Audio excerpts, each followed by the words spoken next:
The first thing I want to share with you guys today is don't worry about other people's opinions on how you should raise your children. That it is okay not to listen to other people on how you raise your children. This is something that's taken me a while, many years to understand, and it could not be more freeing. I was a people pleaser.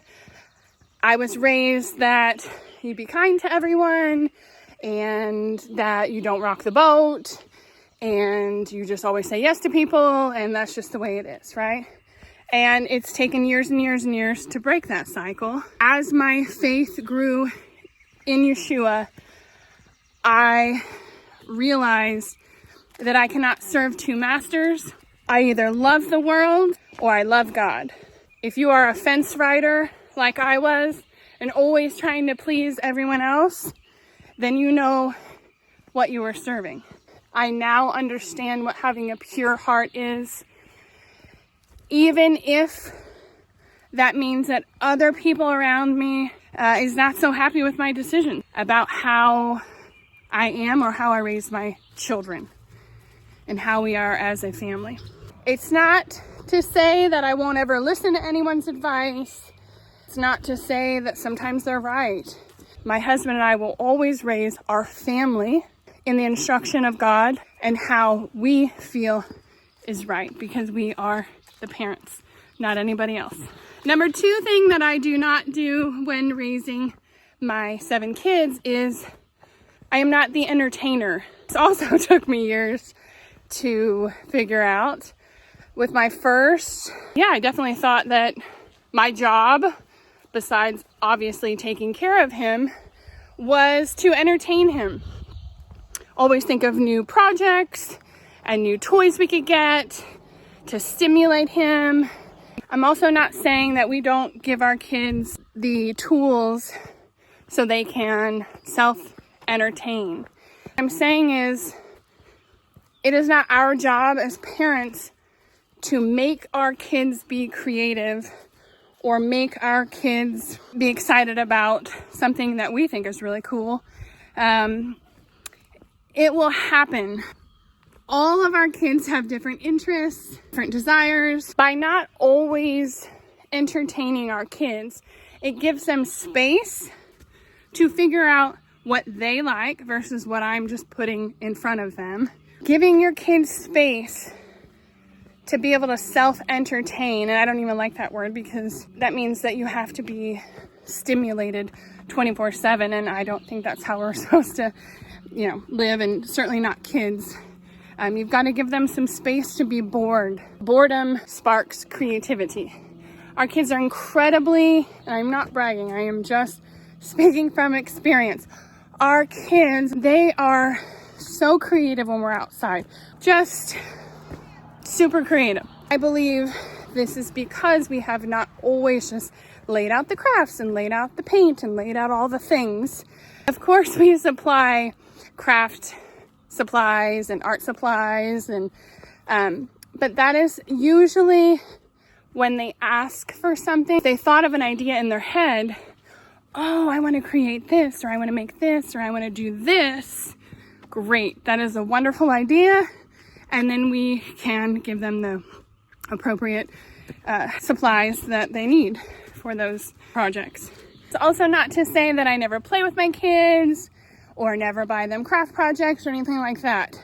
The majority of the time, during their free time, we give them space to be able to figure out what they like to do, what they want to create, without giving them the idea first. Let them come up with it. It's made such creative and resourceful kids. Number 3, the third thing that I don't do as a mama of 7 is give our kids processed sugar and any sort of dyes. Again, I am not shaming anyone that does this. I just know from all the research that I've done and trying to live as holistic life as possible, that those things are just not benefiting any of us as humans, and certainly not children. that are rapidly growing right before our eyes. Is that to say that our kids have never had a piece of candy with dye or something processed? Of course, they have all had something. But 99.9% of their childhood has been filled with whole foods, wholesome foods, things that are actually helping them develop properly, grow, be strong, have energy throughout the day. Our kids are extremely active. Giving them what they need to fuel their body is so important. Food is absolutely medicine. God has provided everything that we need to live a healthy, wholesome, holistic life. And so we just avoid all the garbage. Fourth thing that I do not do as a mama of 7 is dry our clothes. And this is kind of a random one. I do this for a couple reasons. One, I got rid of our dryer years ago. We were living in a really tiny home at the time, and I just needed the space in the laundry closet area for laundry organization and things like that. Number 2, it's like the number 1 fire hazard in a house, and it kept always getting clogged with the lint. Just like I was sick of it, and you don't need it. In the summer, we obviously line dry our clothes outside, and in the winter, we line dry our clothes inside. We have a wood burning stove. Things dry extremely fast. And the great thing about line drying our clothes is they last so long. They don't get faded, they don't get thin. If you want your clothes to last longer than they are, especially if you have a large family and you're having to clothe a lot of people, try to start line drying. The 5th thing that I do not do in raising 7 kids is that we don't buy new. Especially, I'm going to talk here about new clothes. 99% of our purchases for clothes is from thrift stores. I am kind of persnickety about thrift shopping. I pretty much always buy things that look brand new. I try to get the most bang for my buck. The 6th thing that I do not do as a mama of 7 is give my kids snacks. The majority of our time, we don't snack.